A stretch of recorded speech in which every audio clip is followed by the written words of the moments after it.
कभी ये सवाल मन में आया है कि हमारा कंप्यूटर या फोन हैकर्स और वायरस से खुद को बचाता कैसे है? देखिए, ये कोई जादू तो है नहीं। ये सब कमाल है ऑपरेटिंग सिस्टम के अंदर छिपी हुई एक बहुत ही मजबूत सुरक्षा प्रणाली का। तो आज हम इसी दुनिया के राज खोलने वाले हैं और हमारी गाइड होगी classic text operating system concepts का चैप्टर 15। तो चलिए इसमें गहराई से उतरते हैं। देखिए, इस पूरे अध्याय का एक ही मकसद है, बस ये समझना कि हम अपनी ज़रूरी जानकारी और अपने सिस्टम्स को किसी भी बाहरी हमले या कह लीजिए अनचाही घुसपैठ से महफूज कैसे रख सकते हैं। तो हमारा आज का रोड मैप कुछ ऐसा रहेगा। सबसे पहले तो हम ये समझेंगे कि ये जो सिक्योरिटी की समस्या है, ये असल में है क्या। फिर हम मिलेंगे उन डिजिटल दुश्मनों से जो हमारे सिस्टम को खतरा पहुंचाते हैं। इसके बाद जाहिर है हम उन हथियारों के बारे में भी जानेंगे जिनसे हम अपनी रक्षा करते हैं। और हाँ, आखिर में एक असली ऑपरेटिंग सिस्टम के उदाहरण से इन सब चीज़ों को एक साथ जोड़कर देखेंगे। तो सबसे पहले ये समझना होगा कि हमारा लक्ष्य क्या है, और इसकी शुरुआत होती है दो बहुत ज़रूरी शब्दों के बीच का फ़र्क जानने से। वो शब्द हैं प्रोटेक्शन और सिक्योरिटी। चलिए इसे एक किले के उदाहरण से समझते हैं। देखिए, प्रोटेक्शन जो है वो घर के दरवाजे पर एक ताला लगाने जैसा है। ये एक अंदरूनी, एक इंटरनल मैकेनिज्म है। लेकिन सिक्योरिटी इससे कहीं बढ़कर है। सिक्योरिटी ये पक्का करने की पूरी पॉलिसी है कि उस ताले की चाबी सिर्फ और सिर्फ सही लोगों के पास हो और कोई भी अजनबी उसे तोड़कर अंदर ना आ पाए। तो कह सकते हैं कि सिक्योरिटी बाहरी खतरों से बचाव की पूरी रणनीति है। एक बात साफ समझनी होगी, सिक्योरिटी का मतलब सिर्फ एंटीवायरस सॉफ्टवेयर नहीं होता। ये तो कई परतों वाली एक दीवार की तरह है। जरा सोचिए, किसी के पास दुनिया का सबसे अच्छा सॉफ्टवेयर हो, लेकिन अगर कोई सर्वर रूम का दरवाजा ही खुला छोड़ दे तो क्या होगा? कोई भी अंदर जाकर पूरा सिस्टम ही उठा ले जा सकता है। इसीलिए फिजिकल से लेकर नेटवर्क तक हर एक स्तर पर सुरक्षा जरूरी है। तो चलिए अब इन दुश्मनों से मिलते हैं, मतलब उन खतरों से जो हमेशा हमारे सिस्टम पर मंडराते रहते हैं। मोटे तौर पर इन्हें हम दो हिस्सों में बांट सकते हैं। एक तो है प्रोग्राम थ्रेट्स और दूसरे हैं सिस्टम या नेटवर्क थ्रेट्स। ट्रोजन हॉर्स का सबसे क्लासिक उदाहरण है एक ऐसा गेम जिसे कोई डाउनलोड करे। देखने में तो वो बहुत मजेदार लगता है, लेकिन असल में पर्दे के पीछे वो यूजर की पर्सनल फाइलें चुरा रहा होता है या शायद उन्हें डिलीट कर रहा होता है। ये, जैसा नाम से ही जाहिर है, एक तरह का चोर दरवाजा है। कभी कभी डेवलपर्स इसे टेस्टिंग के लिए बना देते हैं, लेकिन अगर कोई हैकर इसे ढूंढ ले तो सोचिए क्या होगा। वो बिना किसी रोक टोक के सीधे सिस्टम में घुस सकता है। कल्पना कीजिए, नौकरी से निकाला गया एक कर्मचारी कंपनी के सिस्टम में एक कोड डाल देता है, और वो कोड ऐसा है जो उसके कंपनी छोड़ने के ठीक 1 महीने बाद सारे जरूरी रिकॉर्ड्स को डिलीट कर देगा। बस यही है लॉजिक बॉम्ब, एक टाइम बॉम्ब की तरह। अच्छा, अब एक कंफ्यूजन जो अक्सर देखने को मिलता है वो है वायरस और वर्म के बीच का। देखिए, फर्क बहुत आसान है पर बहुत जरूरी है। वायरस एक परजीवी की तरह है। उससे फैलने के लिए किसी दूसरी फाइल या प्रोग्राम यानी एक होस्ट का सहारा चाहिए। उसके बिना वो कुछ नहीं कर सकता।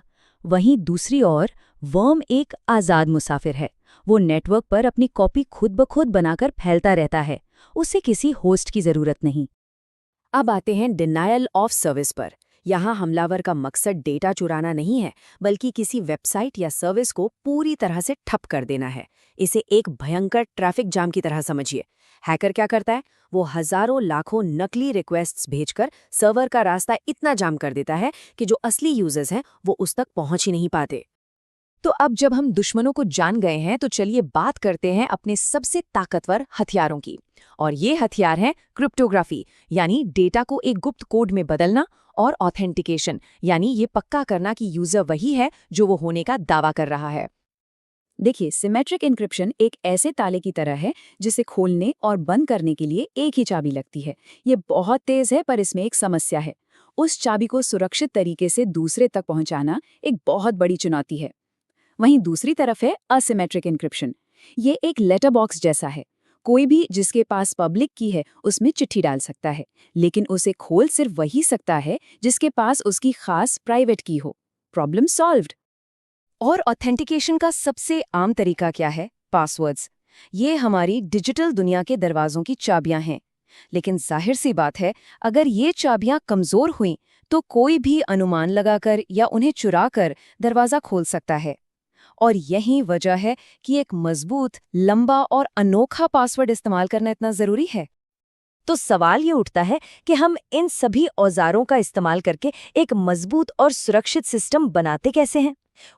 इसकी शुरुआत होती है एक बुनियादी डिजाइन फिलॉसफी से, जिसके ऊपर हम एक एक करके सुरक्षा की परतें चढ़ाते हैं।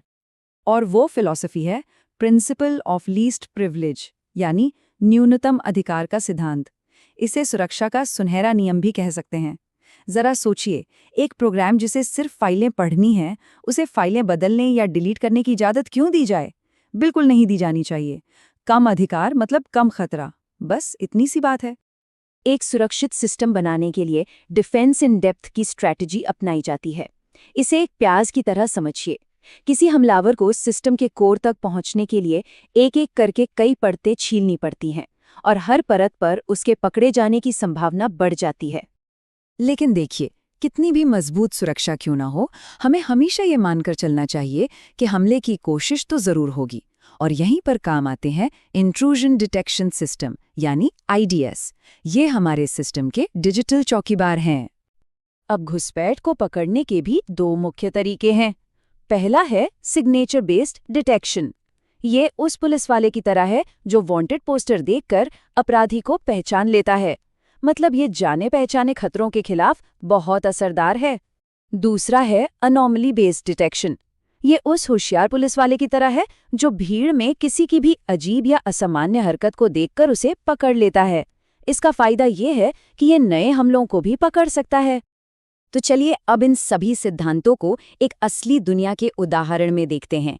हमारी टेक्स्ट बुक में विंडोज 7 का एक बहुत अच्छा केस स्टडी दिया गया है, जो दिखाता है कि एक मॉडर्न ऑपरेटिंग सिस्टम इन सभी कॉन्सेप्ट्स को असल में कैसे लागू करता है। विंडोज 7 में असल में वो सब कुछ है जिसके बारे में हमने अभी बात की, जैसे कि यूएसी यानी यूजर अकाउंट कंट्रोल, वो न्यूनतम अधिकार के सिद्धांत को लागू करता है। बिटलॉकर क्रिप्टोग्राफी का इस्तेमाल करके पूरी की पूरी हार्ड ड्राइव को सुरक्षित रखता है, और विंडोज फायरवॉल एक मजबूत दीवार की तरह नेटवर्क की निगरानी करता है। ये सब वही परतें हैं जिनकी हम बात कर रहे थे। तो आज की चर्चा से मुख्य बातें क्या निकल कर आती हैं? सबसे जरूरी बात तो ये है कि सिक्योरिटी कोई एक बटन दबाने जैसा काम नहीं है। ये कई परतों वाली एक लगातार चलने वाली प्रक्रिया है। अपने दुश्मन को समझना, क्रिप्टोग्राफी जैसे सही हथियारों का इस्तेमाल करना और कम से कम अधिकार जैसे बुनियादी सिद्धांतों पर टिके रहना, यही एक सुरक्षित सिस्टम की असली नींव है। और ये हमें एक बहुत ही जरूरी सवाल पर लाकर छोड़ देता है। इस लगातार बदलती और खतरनाक होती डिजिटल दुनिया में क्या कभी 100% सुरक्षा हासिल की जा सकती है? इसका जवाब शायद नहीं है, क्योंकि सिक्योरिटी कोई मंजिल नहीं, ये तो एक कभी ना खत्म होने वाला सफर है।